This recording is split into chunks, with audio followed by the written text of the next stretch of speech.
भोजपुरी की एक और बड़ी अभिनेत्री जा रही है राजनीति में एंट्री मारने। भोजपुरी जगत से एक और अभिनेत्री कमल थामने वाली है।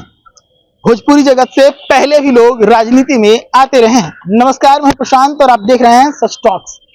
देखिए, पहले भी कई सारे भोजपुरी जगत के सिने अभिनेता और अभिनेत्री राजनीति में एंट्री मारते रहे हैं।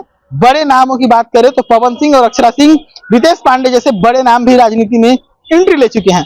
पवन सिंह बीजेपी में थे, रितेश पांडे और अक्षरा सिंह जनसुराज में है। ये चीजें आपके सामने है। लेकिन अब एक और भोजपुरी की बड़ी अभिनेत्री है जो राजनीति में एंट्री मारने जा रही हैं और साथ ही कमल थामेंगी, इस बात के भी कयास तेज हैं। देखिए, मैं बात कर रहा हूं पाखी हेगड़े की। पाखी हेगड़े भोजपुरी की जानी मानी अभिनेत्री हैं। कई सारी ब्लॉकबस्टर फिल्में भोजपुरी में वो दे चुकी हैं। निरहुआ के साथ उनकी कई सारी फिल्में आई हैं जो ब्लॉकबस्टर रही हैं।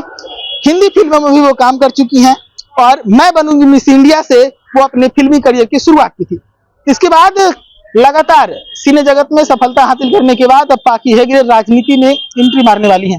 पहले भी पाखी हेगड़े कई सारे बीजेपी के नेताओं के साथ मंच साझा करते हुए देखी गई थी और उसके बाद कई बार बीजेपी के एजेंडों का समर्थन करते हुए भी पाखी हेगड़े नजर आई थी। लेकिन अब जब सम्राट चौधरी से उनकी मुलाकात हुई है तो इस बात के बाजार गर्म होने लगे हैं कयासों के कि अब पाखी हेगड़े बीजेपी ज्वाइन करेगी। दरअसल पाखी हेगड़े ने बीजेपी के बड़े नेता सम्राट चौधरी से मुलाकात की है। मुलाकात करने के बाद जिस प्रकार से उनकी तस्वीरें निकल कर आई है उस पर कयासों का बाजार ये गर्म है कि पाखी हेगड़े राजनीति में आने वाली हैं और बीजेपी ज्वाइन करने वाली हैं। तो लगातार बीजेपी की जो ताकतें हैं वो बढ़ती जा रही हैं। कुछ समय पहले भी आपने देखा था कि पवन सिंह की मुलाकात आरके सिंह से हुई थी। उस पर भी चर्चा खूब हुआ था कि पवन सिंह की बीजेपी में वापसी होने जा रही है। पवन सिंह पहले भी बीजेपी में थे लेकिन लोकसभा में उनकी चॉइस सीट से टिकट नहीं मिलने के कारण वो बीजेपी को छोड़कर निर्दलीय उतर गए थे, जिसके बाद उन्हें पार्टी से बाहर का रास्ता भी दिखाया गया था।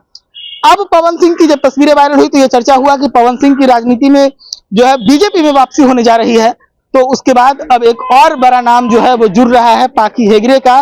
पाखी हेगड़े के बारे में कहा जाता है कि भोजपुरी जगत के पढ़े लिखे अभिनेता अभिनेत्रियों में सबसे ऊपर शुमार करने वाली अभिनेत्री है वो, और कई हिंदी फिल्मों में नजर आ चुकी हैं, कई भोजपुरी फिल्मों को ब्लॉकबस्टर बना चुकी हैं, कई भोजपुरी के बड़े अभिनेताओं के साथ वो काम कर चुकी हैं और इसके बाद अब राजनीति में उनकी एंट्री के कयासों का बाजार तेज है। देखने वाली बात होगी कि पाखी हेगड़े की जो बीजेपी ज्वाइन करने की बात है ये कब तक पुख्ता हो पाती है, क्योंकि अभी तक पाखी हेगड़े की तरफ से या बीजेपी की तरफ से इस बात का कोई पुष्टिकरण नहीं है कि पाखी हेगड़े की बीजेपी में एंट्री होने जा रही है।